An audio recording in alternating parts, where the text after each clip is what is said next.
सभी प्रशिक्षुओं को मेरा नमस्कार। आप सभी का हमारे चैनल टीएसपी क्लासेस में एक बार फिर से बहुत बहुत स्वागत है।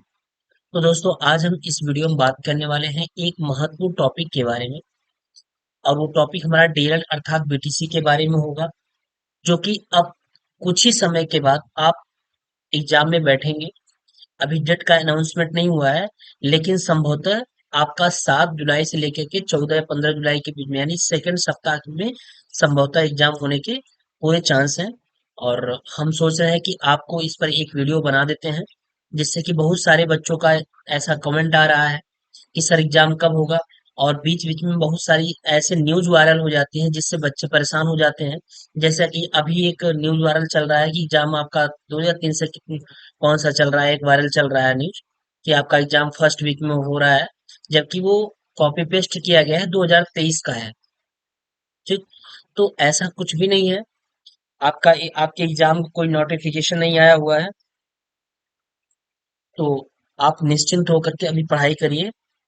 और पूरे एग्जाम का जो जब भी एग्जाम आता है तो एग्जाम से पहले बोर्ड फॉर्म भरा जाता है, और बोर्ड फॉर्म और एग्जाम का जो टाइम होता है वो 20 दिन का होता है। यानी 20 दिन में दोनों कंडक्ट कराने होते हैं। एग्जाम इसी में फॉर्म भी भरा लिया जाता है, और इसी में आपका पेपर भी करा दिया जाता है। ठीक है, तो इसलिए आप निश्चिंत रहिए। जैसे ही आप कोई ऑफिशियल न्यूज आ जाएगा, आपको पता चल जाएगा, बता दिया जाएगा कि हाँ वाकई में ये पीएनपी का न्यूज है। तो इसलिए आप ज्यादा चीजें जो फेक वायरल हो रही है उस पर ध्यान मत दीजिए। हाँ, चीजों को जानना जरूरी है कि कहीं ऐसा नहीं कि मेरा पेपर हो रहा है। तो जो बच्चे अगर कॉलेज वगैरह से होंगे तो उनको ग्रुप पे एक मैसेज आ जाता होगा। जब ऐसा कुछ रहेगा, कोई अथेंटिक न्यूज रहेगी, तो ग्रुप में मैसेज भी आएगा, और यहाँ हम लोगों के थ्रू आपको बता भी दिया जाएगा हाँ वाकई में ये न्यूज सही है। और आप पढ़ाई में तो लगे ही रहे। इस चीज का मत देखें कि हमारा एग्जाम कब होगा तब हम पढ़ेंगे। अब तो ऐसा कुछ नहीं, क्योंकि आपके पास बहुत कम समय है। और अब आप आई थिंक आप लगे होंगे रिवीजन में। ठीक है, तो ये तो रही बात कि आपके पेपर की कि पेपर कब होना है, कैसे होना है, क्या चीजें हो, वो अलग की चीज है। लेकिन आज जो हम बात करने वाले हैं एक बहुत ही महत्वपूर्ण टॉपिक है आपका, जिस पर हम बात करेंगे। बात हम इस पर कर रहे हैं कि आप एग्जाम में जब बैठेंगे तो कॉपी को किस तरीके से लिखें। अपनी कॉपी को किस तरीके से लिखें कि आपके नंबर अच्छे आए। बहुत सारे बच्चे ऐसे होते हैं जो उनको सारी चीजें क्लियर भी होती हैं, सब पढ़े होते हैं, और कॉपी में लिख के भी आते हैं, लेकिन कहीं ना कहीं ऐसा बात पता चलता है कि सर हमारा नंबर कम हो गया, हमको नंबर कम मिला। ऐसा क्यों होता है? देखिए, ऐसा इसका मेन वजह क्या होता है कि आपने कॉपी को सही तरीके से नहीं लिखा।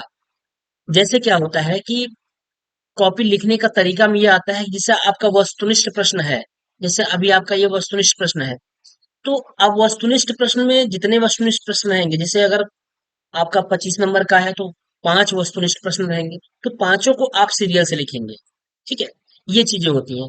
तो इस पर अभी हम चर्चा कर रहे हैं, लेकिन सबसे पहले हम इस पर चर्चा कर ले कि जैसे आप एग्जाम में बैठेंगे तो आपको सबसे पहले क्या मिल जाएगी? कॉपी मिल जाएगी। सबसे पहले आपको कॉपी मिल जाएगी, आप कॉपी को चेक कर लीजिएगा कि कॉपी में जितने पेज उसमें लिखे रहते हैं क्या उसमें उतने पेज हैं कि नहीं है। आप एक बार उसको चेक कर लीजिएगा। ज्यादा ज्यादा 20 सेकंड लगेगा, 10 से 20 सेकंड लगेगा। आप कॉपी को चेक कर लीजिएगा अच्छी तरीके से।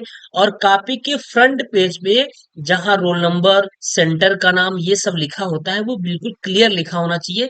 इस चीज को देख लीजिएगा।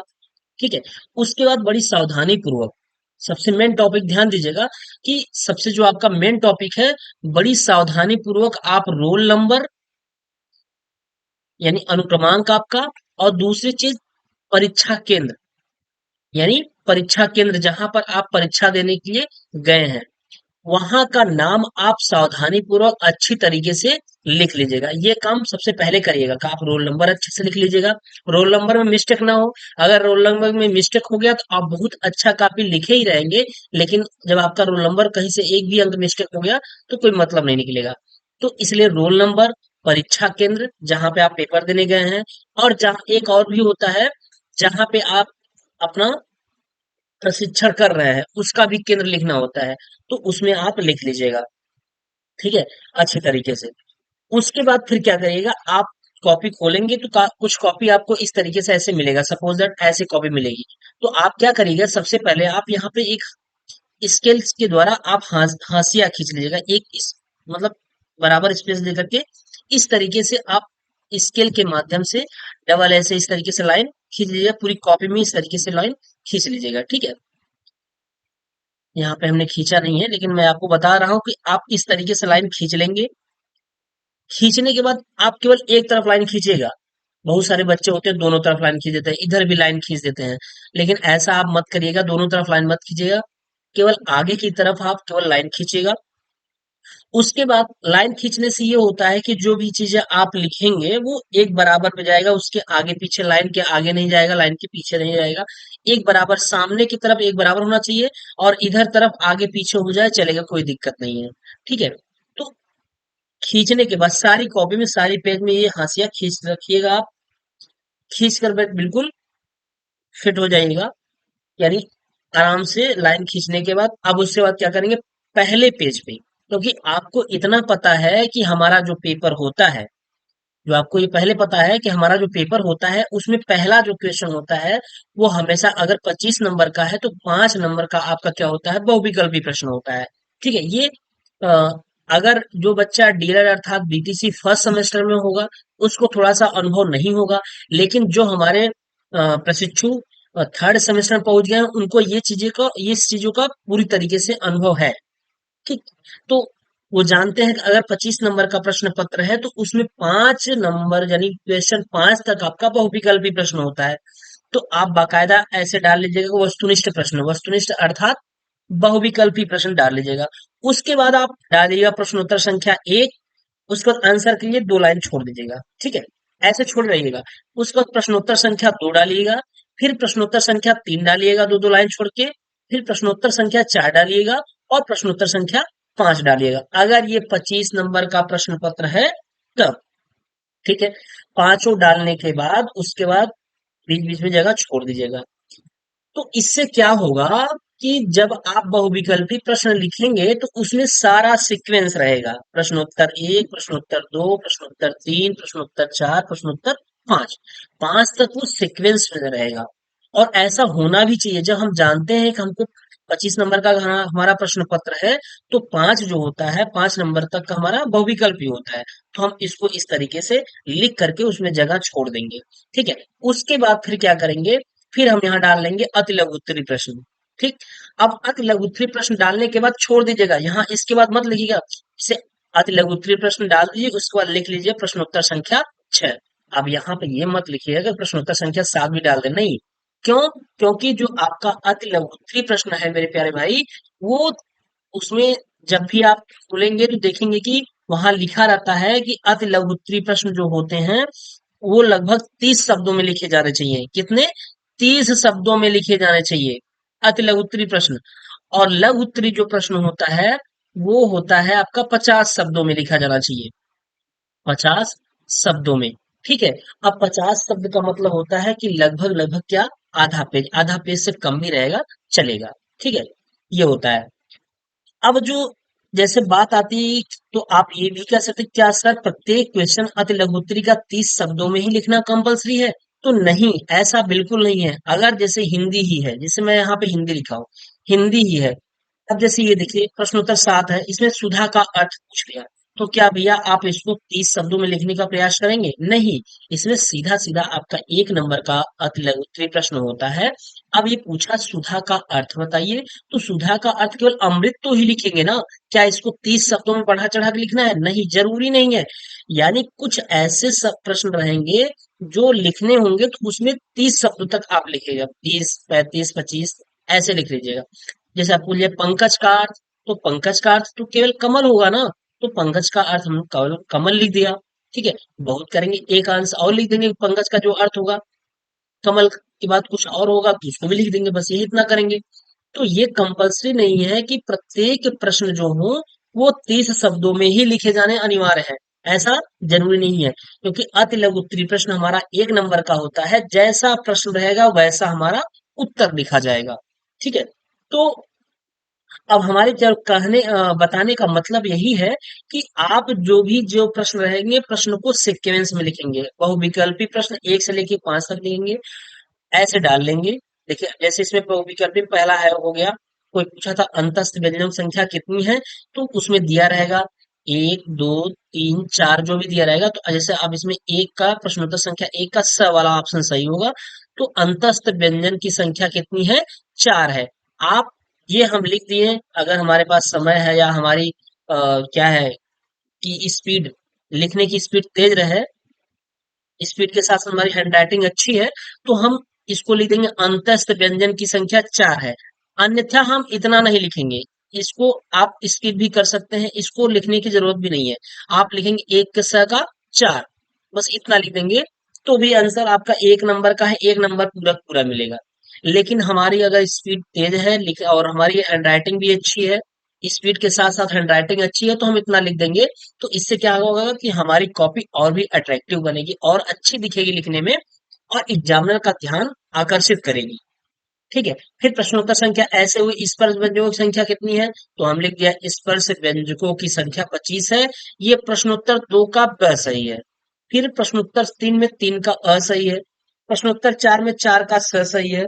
हमने इस तरीके से लिख दिया। प्रश्नोत्तर पांच, प्रश्नोत्तर पांच में पांच का ब सही है। भाषाई कौशल गद्य नहीं है। तो देखिए हमने क्या किया है कि प्रत्येक बहुविकल्पी प्रश्नों को सीक्वेंस में लिखा हुआ है, एक, दो, तीन, चार, पांच, ये हुआ। यही लिखने का एक बेस्ट तरीका होता है। बाकी आपकी हैंडराइटिंग और भी अच्छी होगी, और भी सुंदर होगा, बहुत ही बेटर होगा कि आप इस तरीके से लिखेंगे, तो नंबर आपको 100 में 100% मिलेंगे। कहने का मतलब ये होगा कि एक नंबर का है तो एक में एक नंबर ही मिलेगा। ठीक है। अब सबसे ज्यादा जो नंबर कटने और कटाने का जो आता है ना, वो आपका होता है अति लघु उत्तरीय प्रश्न और लघु उत्तरीय प्रश्न में आता है। बहुविकल्पी में तो उसमें ऑप्शन सही है तो एक मिलेगा, नहीं सही है तो गलत हो जाएगा। अब अति लघु उत्तरीय प्रश्न में अब हमने प्रश्नोत्तर संख्या 6 डाल दिया। ठीक है। प्रश्नोत्तर संख्या 6, जब प्रश्नोत्तर संख्या हमने 6 डाल दिया, तो अब इसमें ये नहीं पता है, अगर हमको पेपर नहीं मिला है तो हमको ये नहीं पता होगा ना कि हमारा जो प्रश्नोत्तर संख्या 6 है उसमें क्या पूछा है। उसमें 30 शब्दों तक लिखना पड़ेगा या फिर केवल 2 लाइन में आंसर लिख देना होगा। इसलिए हम प्रश्नोत्तर इसमें केवल 6 डाल के छोड़ेंगे। इसमें प्रश्नोत्तर संख्या 7, प्रश्नोत्तर संख्या 8, प्रश्नोत्तर संख्या 9 इस टाइप का डाल के नहीं छोड़ेंगे, क्योंकि मुझे पता नहीं रहेगा उस चीजों का कि कैसे वो चीजें हो रही हैं, मीन्स कितना एग्जाम में किस टाइप का प्रश्न पूछा गया है। ठीक है। तो ये हुआ। तो अब जब आप प्रश्नोत्तर संख्या अति लघु उत्तरीय डाल दिए, प्रश्नोत्तर संख्या 6 डाल दिए, अब जैसे इसमें पूछ लिया ह्रस्व स्वर। अब जब ह्रस्व स्वर पूछ लिया तो ह्रस्व स्वर को हम लिख लेंगे। ह्रस्व स्वर वह होते हैं जिन्हें बोलने में एक मात्र का समय लगता है। एक मात्रा का समय लगता है। क्या होता है? एक मात्रा का समय लगता है, ह्रस्व स्वर कहलाते हैं। जैसे अ, ई, उ, री ह्रस्व स्वर है। अब इसमें बहुत बढ़ा चढ़ा के आप नहीं लिख पाएंगे। कोई इतिहास नहीं है, कुछ ऐसी चीजें नहीं है जिसमें आप चीजों को बढ़ा के लिख पाए। तो इसलिए डिपेंड करता है कि कैसा प्रश्न पूछा गया है। जैसा प्रश्न पूछा जाएगा उसी तरीके का आपका उत्तर भी होना चाहिए। ठीक है। तो ये अति लघु उत्तरीय प्रश्न की बात हो गई, कैसे लिखना है। और हाँ, विशेष ध्यान रखिएगा, चाहे बहुविकल्पी प्रश्न हो दोस्तों, चाहे अति लघु उत्तरीय प्रश्न हो, चाहे लघु उत्तरीय प्रश्न हो, आपका सब में प्रश्नों का क्रम 1 बाय 1 करिएगा। 6 के बाद 7 ही होना चाहिए, उसमें 8 ना आ जाए। और गलती से ऐसा मत करिएगा कि अति लघु उत्तरीय प्रश्न को घुसा दीजिएगा लघु उत्तरीय प्रश्न में। हाँ, ये वाला छूट गया या इसको छोड़ देते हैं, बाद में देते हैं, और उसको ले जाके लघु उत्तरीय प्रश्न में वहां फिर डाल दें अति लघु उत्तरीय प्रश्न। ऐसा अगर करेंगे तो आपका 100% नंबर कट जाएगा। ठीक है। बहुत सारे वीर हमारे ऐसे होते हैं जो कर देते हैं। इसलिए आपको बताया जा रहा है कि आप पढ़ अच्छा रहे हैं तो लिखिएगा भी अच्छा। ऐसा नहीं कि आप बहुत अच्छे से मेहनत से पढ़ रहे हैं, आप लेकिन जहां पे दिखाने का नंबर आए आप वहां पे चीजों को दिखा ही ना पाए। अपनी स्किल, यानी अपनी जो प्रतिभा है उसको आप निखार ना पाए।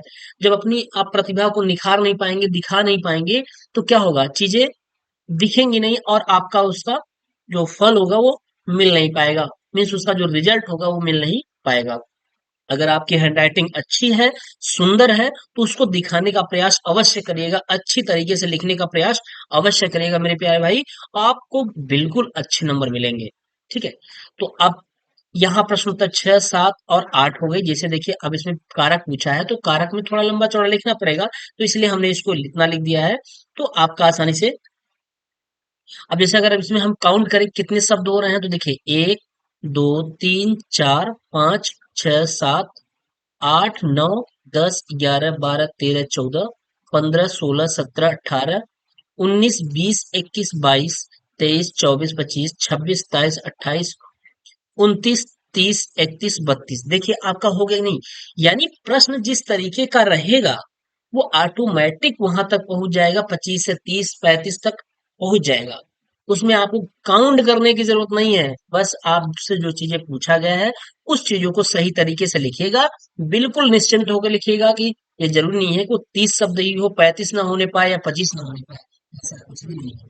ठीक है, बस विशेष ध्यान रखिएगा कि अति लघु उत्तरीय प्रश्न कभी लघु उत्तरीय में ना चला जाए कोई छूट करके, या ये अभी नहीं आ रहा है इसको हम छोड़ दे रहे हैं, ऐसा मत करिएगा। अगर प्रश्न नहीं आ रहा होगा अति लघु उत्तरीय का, जैसे मान चलिए ये आपका आ गया प्रश्न उत्तर 8 9 10, ठीक है, 11, ये सपोज दैट आपको बीच का प्रश्नोत्तर संख्या 10 नहीं आया। मान चलिए प्रश्नोत्तर संख्या 10 आपको नहीं आया, अब क्या करेंगे, और 11 आ रहा है, तो क्या करेंगे, एक जगह आप आवश्यकता से ज्यादा थोड़ा जगह छोड़ दीजिएगा, आपको कॉपी की कमी नहीं रहेगी, आप बी लीजिएगा सी लीजिएगा कोई दिक्कत नहीं है। एक स्पेस आवश्यकता के अनुसार, यानी आप 30 शब्द तक एक आपको एवरेज मिल गया है, तो 30 शब्द तक के स्पेस को आप छोड़ रखिएगा। उसके बाद प्रश्नोत्तर संख्या 11 डाल करके प्रश्नोत्तर संख्या 11 को लिखिएगा। ठीक है, कोई दिक्कत नहीं होगा, बड़ी आसानी से, बड़े ही सुंदर, देखिए किस तरीके से सुंदर हैंड राइटिंग में लिखा गया है, कैसे हेडिंग डाल के लिखा गया है। और हाँ, सबसे इम्पोर्टेंट है ये कि जैसा प्रश्न रहेगा कोशिश ज्यादा से ज्यादा करिएगा कि अति लघुत्तरी हो या लघुत्तरी प्रश्न हो, उसमें प्रत्येक प्रश्न में हेडिंग डाल के लिखिएगा, काली स्केच का प्रयोग करिएगा। यानी स्केच मोटा होना चाहिए, जैसे आप पेन से लिखते हैं तो वो अट्रैक्टिव नहीं हो पाता है काली पेन से। तो आप अभी से थोड़ी सी प्रैक्टिस अगर बना लेंगे कि स्केच, ब्लैक स्केच जो होता है, हेडिंग जिसको बोलते हैं, अगर उससे आप हेडिंग डालेंगे, मोटे पेजों से प्रत्येक में हेडिंग डाल कर लिखेंगे, तो बहुत ही इफेक्टेड होता है वो, उसका प्रभाव बहुत अच्छा पड़ता है। ठीक है, इसलिए आप कोशिश करिएगा कि हेडिंग, प्रत्येक प्रश्न में हेडिंग डालने का प्रयास करके ही लिखिएगा। तो जैसे हमने क्या किया, प्रश्नोत्तर संख्या 9 अव्यक्ति के साधन के बारे में पूछ रहा था, तो हमने क्या किया, हेडिंग डाल दिया अव्यक्ति के साधन। अव्यक्ति के साधन है मौखिक व लिखित। अब बताइए इसमें 30 शब्द में आप क्या लिखेंगे, जरूरी है लिखना? नहीं, अब भी आपको 1 नंबर अवश्य मिलेगा, 100% मिलेगा 1 नंबर। ठीक है, ये इस तरीके से है। अब जैसे प्रश्नोत्तर संख्या 10 हो गया, 8 था, 8 में भी हमने क्या पूछा, कारक पूछा था, तो कारक हमने हेडिंग डाल दिया। ठीक है, प्रश्नोत्तर संख्या 9 में हेडिंग डाला, प्रश्नोत्तर संख्या 10, देखिए विराम चिन्ह का आशय, वो कुछ क्वेश्चन ऐसा पूछा होगा कि विराम चिन्ह का आशय क्या है, तो हमने हेडिंग डाल रखा है ब्लैक से कि विराम चिन्ह का आशय। तो भिन्न भिन्न प्रकार के भाव और विचारों को स्पष्ट करने के लिए जिन चिन्हों का प्रयोग वाक्य के बीच में या अंत में किया जाता है उसे विराम चिन्ह कहते हैं। अब देखिए इसमें हमने काली पेन का प्रयोग कर लिया। अगर आपके पास समय है, हमने बताया समय को कैसे मैनेज होगा, समय आपकी हैंडराइटिंग के साथ साथ आपके लिखने की जो स्किल है, जो स्पीड है, वो इस पर डिपेंड करेगा। अगर आपकी स्पीड अच्छी है और हैंडराइटिंग अच्छी है, तो बहुत ही आपके लिए अच्छा होने वाला है, बहुत ही अच्छा होगा। यानी आप अच्छे नंबर अवश्य लाएंगे। एग्जाम के जो आंक होती है, यानी जो जांचने वाला होता है, वो सबसे ज्यादा चीजें यही देखता है कि बच्चा कैसे कॉपी लिखा है, बच्चा कॉपी को किस तरीके से लिखा हुआ है, कैसे उसको सजा कर रखा है, क्या उसका सिस्टम है, ये बहुत डिपेंड करता है। वैसे तो आप इसको विराम चिन्ह का आशय हेडिंग में डालिए, ऐसे लिख दीजिए। ठीक, तो इसका जो इफेक्ट होता है, उसका कहीं ना कहीं आपको उसका रिजल्ट अवश्य मिलता है। सपोज दैट आपने खूब बढ़िया लिखा है, कोई प्रश्न आपको नहीं आ रहा है, या कुछ इधर उधर उसमें थोड़ी चीजें पता है, आप उसको अगर बढ़िया से लिख देंगे तब भी आपको एग्जामिनर कहेगा भैया ये सारी चीजें बढ़िया से लिखा है, सब चीजें अच्छे तरीके से लिखा है, तो वो भी आपको पूरा पूरा उसमें भी नंबर दे देगा। 1 नंबर का है तो पूरा पूरा नंबर देगा, अगर कहीं से थोड़ी सी डिस्टर्ब हुआ, क्योंकि जो कॉपी चेक करता है, हम आप जैसे ही लोग तो होते हैं वहाँ कॉपी चेक करने के लिए, तो हम भी तो ये देखते हैं कि बच्चा किस तरीके से लिखा है, उसकी हैंडराइटिंग कैसी है, उसके लिखने का तरीका कैसा है, तो इसी पे तो डिपेंड करता है। तो इसलिए आप लिखेंगे तो इसका रिजल्ट कहीं ना कहीं अच्छा मिलेगा। देखिए किस तरीके से लिखा है, कितना सुंदर लग रहा है, प्रश्नोत्तर संख्या 10 विराम चिन्ह का आशय, फिर प्रश्नोत्तर संख्या 11 मांटेसरी विधि का उपयोग। अब मांटेसरी विधि का उपयोग लेखन विधि में किया जाता है, बस इतना ही लिखना है आपको। ठीक, आपको एकदम स्पष्ट दिख जा रहा है। कॉपी अगर सही तरीके से देखेंगे, इस तरीके से लिखेंगे ना, तो मेरे प्यारे दोस्तों एकदम बढ़िया से बढ़िया सुपर नंबर आपको मिलेगा 25 में। कहीं ऐसा ना हो कि 25 में 25 नंबर दे दे एग्जामिनर, क्योंकि आप पढ़ाई इस तरीके से कर रहे हैं, इतनी अच्छी तरीके से पढ़ाई कर रहे हैं कि 25 में 25 नंबर दे ही देगा वो। ठीक है, तो इसलिए आप विशेष ध्यान रखिएगा। पढ़ाई में तो ध्यान रख ही रहे हैं, थोड़ा सा आप लिखने पे भी ध्यान रखिएगा। और आज ही आप मंगा लीजिएगा हेडिंग, ले लीजिएगा दुकान से हेडिंग ले लीजिएगा, और थोड़ी सी प्रैक्टिस कर लीजिएगा। अगर इससे लिखेंगे ना, बहुत बेहतर होगा, बहुत सुंदर होगा। क्योंकि जो आप कभी देखेंगे, जब कभी कोई पुरानी किताबें आया करती थी, अब तो नहीं, बहुत पुरानी किताबें आया करती थी, कितना कितना सुंदर उनका लेख हुआ करता था। क्योंकि वहां पे जो हेडिंग का प्रयोग हुआ करता था, वो मोटी हेडिंग का प्रयोग किया जाता था। वो लगता था यार वाकई में कहीं ऐसा नहीं हाथ से ही तो लिखा है ये। ठीक है, तो इस तरीके से अब जैसे आ गया लघु उत्तरीय प्रश्न। अब हम यहाँ डाल दिए क्या, पीटीओ, मतलब अब खत्म हुआ, तो हम यहाँ पीटीओ डाल दिए, मतलब आप आगे और जाइए, आपको मिलेगा। अब लघु उत्तरीय प्रश्न पे आ गए, तो प्रश्नोत्तर संख्या कितनी है ये, प्रश्नोत्तर संख्या आपका ये 12 है। आ गया प्रश्नोत्तर संख्या 12।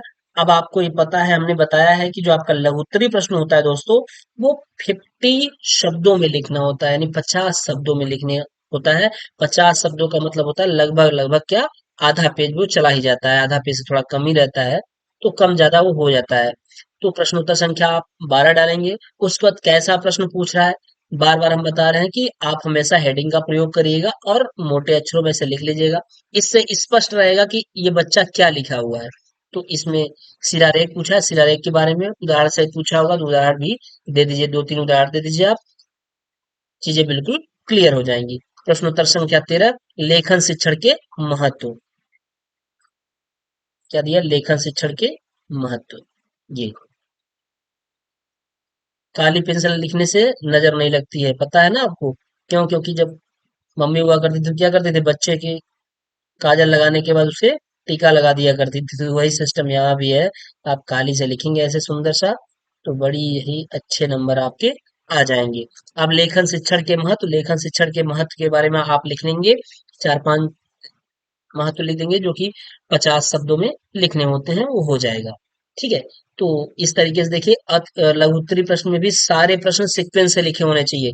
अगर जो प्रश्न नहीं आ रहा है उसके लिए जगह छोड़ दीजिएगा, आधा पेज जगह छोड़ दीजिएगा। उसके बाद लास्ट में क्या होगा कि हो सकता है आपको ना आए, फिर भी आपको लिखना है, क्योंकि यहाँ माइनस मार्किंग का कोई सिस्टम नहीं है। आपको कोई भी प्रश्न छोड़ना नहीं है। उसके बारे में जो भी कुछ आ रहा होगा थोड़ा बहुत, अपने से जोड़ ओड़ करके उसको लिख दीजिएगा। अगर 2 नंबर का है, कहीं 1 नंबर तो मिल जाएगा, क्योंकि आपके हैंडराइटिंग पे नंबर मिल जाएगा। देखिए, जो हैंडराइटिंग का नंबर होता है वो कहाँ होता है, जब कोई लिखने वाला होता है। लघु उत्तरीय प्रश्न में हमेशा उसका फायदा होता है। अति लघु उत्तरीय और बहुविकल्पी प्रश्न में बहुत कम फायदा होता है, लेकिन लघु उत्तरीय प्रश्नों में बहुत ज्यादा उसका फायदा होता है। तो इसलिए जब आप अच्छी तरीके से लिखे रहेंगे, उसमें कुछ थोड़ा सा नहीं आता रहेगा, थोड़ा बहुत अगर आ रहा है तो उससे थोड़ा बढ़ा चढ़ा के अगर लिख लेंगे, तब भी उसका इफेक्ट आपको मिल जाएगा, यानी उसका प्रॉफिट आपको मिल जाएगा। ठीक है, तो ये प्रश्नोत्तर संख्या 13 हो गया। इसी तरीके फिर प्रश्नोत्तर संख्या 14, श्रुतलेख का अर्थ। देखिए, ये लिखा गया है बाकायदा हेडिंग से। उसके बाद यहाँ पे एक काली पेन का भी प्रयोग किया गया है, सॉरी, यहाँ पे काली पेन का प्रयोग किया गया है। ये देखिए, सुने हुए को लिखना, ये क्या होता है, श्रुतलेख का अर्थ होता है। तो इससे एग्जामिनर काफी एग्जामिनर पर इफेक्ट पड़ेगा कि वाकई में बच्चा लिखा बढ़िया है, उसको पता है लिखने का तरीका। ठीक, फिर श्रुतलेख का महत्व हेडिंग डालेंगे। उसके बाद श्रुतलेख के महत्व के बारे में लिख देंगे। तो आपको ये देखने से ही लग जा रहा होगा, देखिए ये, कि इस तरीके से देखिए कितना बढ़िया लिखा गया है चीजें। सारी हेडिंग एकदम स्पष्ट आपको दिख रही है कि किस तरीके से सारी चीजें लिखी गई हैं, बिल्कुल उभर के आ रहा है। ठीक है ना, तो ये चीजें होती हैं। चलिए, फिर प्रश्नोत्तर संख्या 15 हो गया। इसी तरीके से हम हेडिंग डाल करके लिख रहे हैं। उस व्यंजन की संख्या कुल 4 है। प्रश्नोत्तर संख्या 16, फिर यहाँ से डाली गई हेडिंग, देखिए इसको कितना बढ़िया लिखा है, ये आप देख सकते हैं। ठीक, ये प्रश्नोत्तर संख्या 17 है आपका। हो गया। तो ये लास्ट आपका हो गया। और एक चीज हम आपको और बताएं, कॉपी लिखने के बाद लास्ट में आप नीचे रोल नंबर अवश्य अपना डाल दीजिएगा। ठीक है, एक रोल नंबर यहाँ डाल दीजिएगा, यहाँ पे। और कहीं बीच में अति लघुत्री जैसे ही खत्म हुआ तो यहाँ भी आप रोल नंबर डाल सकते हैं, लास्ट में यहाँ भी डाल देंगे। इससे क्या होगा कि अगर कभी कोई कॉपी चेंज करने में बहुत सुंदर आपका लिखा ही है, तो मान चलिए कॉपी कोई ऐसा होता नहीं है, अगर कहीं ऐसा हुआ कि कोई कॉपी चेंज करना चाहेगा तो वो नहीं कर पाएगा, क्योंकि बीच में रोल नंबर भी यहाँ भी लिखा है और लास्ट में लिखा है। बीच में जहां से पेज निकलता है वहीं से चांसेस होते हैं। ऐसा होता नहीं है, लेकिन मे भी हो सकता है चांस बन जाए ऐसा कुछ, क्योंकि आज के समय में कोई चीज असंभव नहीं है। तो इसलिए आप अपने से सतर्क और सावधान रहिएगा, सारी चीजें हो जाएंगी। तो जैसा जैसा बताया गया है कि कॉपी को किस तरीके से आपको लिखना है, सबसे पहले बताया गया है कि कॉपी को आप पाइएगा, जब भी आप कॉपी आपको मिलेगी, तो कॉपी के जो फ्रंट पेज होते हैं उसमें जो भी चीजें होती हैं इंफॉर्मेशन आपसे रिलेटेड, उस इंफॉर्मेशन को आप अच्छी तरीके से फिल करिएगा, उसमें कहीं कोई गलती ना हो। कॉपी लिखने के बाद एक बार फिर से रोल नंबर आप मिला लीजिएगा, क्योंकि रोल नंबर आपके लिए मस्ट है, रोल नंबर और परीक्षा केंद्र का नाम। ठीक है, ये सब सारी चीजें हैं। और कॉपी जमा करने से पहले आप पूरी कॉपी को सही तरीके से चेक कर लेंगे, तो आपको सुविधा होगी, कहीं से कुछ ऐसा तो नहीं उसमें हो गया जो आपको दिक्कत क्रिएट कर सकता है। ठीक है, तो ये सब सारी चीजें हैं। तो हमने लगा कि आपको ये चीजें बता देना आवश्यक है, क्योंकि आप जिस मेहनत से पढ़ाई कर रहे हैं, अगर उसमें एक और प्लस पॉइंट आ जाए तो कितना बेस्ट होगा, आपके लिए और भी नंबर अच्छे आ जाएंगे। तो इसलिए इस विषय पर चर्चा करना आवश्यक था, क्योंकि जब भी कोई अच्छा कार्य होता है तो उसमें चारों तरफ से चीजें आती हैं, एक ही तरफ से नहीं कि आप बस पढ़ते जाइए पढ़ते जाइए पढ़ते जाइए, ऐसा नहीं है। रणनीति के साथ पढ़ाई करिए, और क्या पढ़ना है उस चीज को पढ़िए, क्योंकि अभी जो हम पढ़ा रहे हैं, हम थर्ड सेमेस्टर वाले देख रहे होंगे कि जहां जहां से प्रश्न ज्यादा पूछा जा रहा है, हम वन बाय वन उस कंटेंट को तैयार करके बच्चों को पढ़ा रहे हैं, और बच्चे देख भी रहे होंगे कि हाँ वाकई में यहाँ से 3 से 4, 2 से 3 प्रश्न पूछे जा रहे हैं। हर साल यहाँ 2 से 3 नंबर का, 3 से 4 नंबर का आ रहा है। तो वही चीज होती है कि रणनीति के साथ अगर आप पढ़ेंगे तो आपके लिए काफी वो चीजें हेल्पफुल होने वाली है, काफी हेल्पफुल होंगी। ठीक है, तो चलिए दोस्तों, इस विषय पे चर्चा करना था। और कैसा क्या आपके लिए ये कैसा रहा, क्या ये आपके लिए हेल्पफुल है कि नहीं है, प्लीज कमेंट करके अवश्य बताइएगा, हाँ सर अच्छा है, या आपके लिए क्या ये फायदेमंद है कि नहीं है। इस चीजों को कमेंट और लाइक करके हमको बता दीजिएगा अवश्य। और मैं आपसे बार बार कहता हूँ कि आपको कुछ भी नहीं करना है, एक लाइक करना है, लाइक करने में आपको पैसा नहीं लगता है। तो प्लीज आप वीडियो देख लीजिए करिए और लाइक अवश्य कर दिया करिए। ठीक है, इससे क्या होगा कि आपके एक लाइक और एक कमेंट ही हम लोग के लिए एक फीडबैक का कार्य करते हैं, पॉजिटिव फीडबैक का कार्य करते हैं, कि हाँ बच्चों के बीच में ये चीजें जा रही हैं और उनको अच्छी लग रही हैं। तो इससे क्या होता है कि हम लोग और भी मोटिवेट होते हैं उस चीजों को करने के लिए। ठीक है, और एक चीज बताना आपको भूल गए, जैसे देखिए यहाँ हमने वाकई में गलत किया है जानबूझ के, कि जैसे आपसे कोई चीज गलती हो जाए तो आप उसको बार बार उसमें बहुत ज्यादा काटना नहीं है, बस केवल एक बार ऐसे लाइन खींच देना है बस। अब ये नहीं कि उसमें खूब ढेर सारा ऐसे ऐसे कर दें, तो इसे बहुत गंदा लगेगा, बहुत ही खराब लगेगा ये कॉपी। तो इसको ऐसे नहीं करना है, केवल देखिए हमने एक लाइन खींचा है, जिस पेन से लिखा है उसी पेन से हमने लाइन भी खींचा है। ठीक है, तो आप केवल एक बार कट करिएगा, उसको बहुत ज्यादा उसमें ऐसा मत कर दीजिएगा कि पूरा कचड़ा लगे, क्योंकि पूरी वो पेज खराब हो जाएगी। तो केवल एक बार हल्का काटिएगा, जब एग्जामिनर पढ़ेगा तो वो उसको दिख जाएगा हाँ ये काटा गया है ये चीजें। ठीक है, तो इस चीज को विशेष ध्यान रखिएगा। तो चलिए ठीक है दोस्तों, फिर मिलते हैं नेक्स्ट वीडियो में कुछ अच्छे कंटेंट के साथ, कुछ अच्छी क्लास के साथ। तब तक आप स्वस्थ रहिए, मस्त रहिए और जबरदस्त तरीके से पढ़ाई करते रहिए, और प्लीज लाइक कमेंट अवश्य करिएगा। ठीक है, ओके बाय।